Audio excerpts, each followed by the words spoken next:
المشكلات ديالها، لأن دائما الإنسان كيتفق معك كيكون عنده مشاور.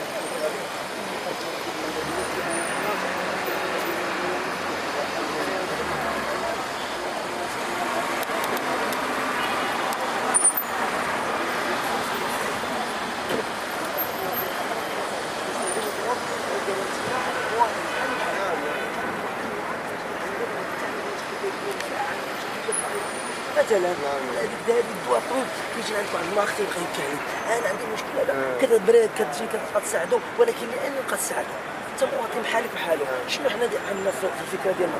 عندنا اننا حنايا هاد الناس هادو اللي تيبكي او اللي يشكي ولا يمشي عند شي مواطن بحالو اللي عنده مشاكل ديالو داكشي، يعني يخرج للساحه، لان الحق ديالنا ماشي عند ديك الفلاح، ماشي عند ديك المواطن بحالو عند الدوله. نعم صراحه انتوما ان شاء الله يا ربي ساعدونا، لان حنايا عندنا الاعتصام مفتوح، حنايا نقدروا نجلسوا عام، نقدروا نجلسوا عامين بصراحه الى تحقيق المطالب ديالنا. دعم المواطنين، ولكن بلا دعم ديالكم، ما نكذبش عليك ولا جلسونا تا شهر او 10 ايام. علاش؟ لان ما يمكنش الانسان هنا يحس بالجوع، ما يمكنش هنا يجلس بلا صابون، ما يمكنش هنا الانسان يجلس بلا ما يحس وجاه، بلا ما يغسل، بلا ما يصبن.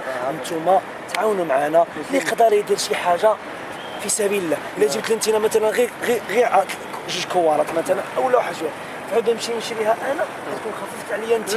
مثلا واحد السيد يجيب هذا، واحد السيد يجيب هذا ديالي والله ما ندير حتى حاجه بالله. انا عندي الاجر وعندي في سبيل الله. الله يعطيك الصحه. الوالدين خير، الله يحفظك. جبتها ديال معاه كنعرفك جماعه غني عن التعريف. خويا عبد اللطيف، على الله. شنو يمكن لك تقول للاشتراكي الموحد؟ انا ندعو الاتحاد الاشتراكي الموحد. لا، الحزب الاشتراكي الموحد. ندعو الحزب الاشتراكي الموحد يعني بالدعم ديالو لنا المادي والمعنوي لاستمرار هاد الاعتصام، لان هاد الاعتصام يعني المده ديالو غير محدوده، لان المده ديالو غير محدوده.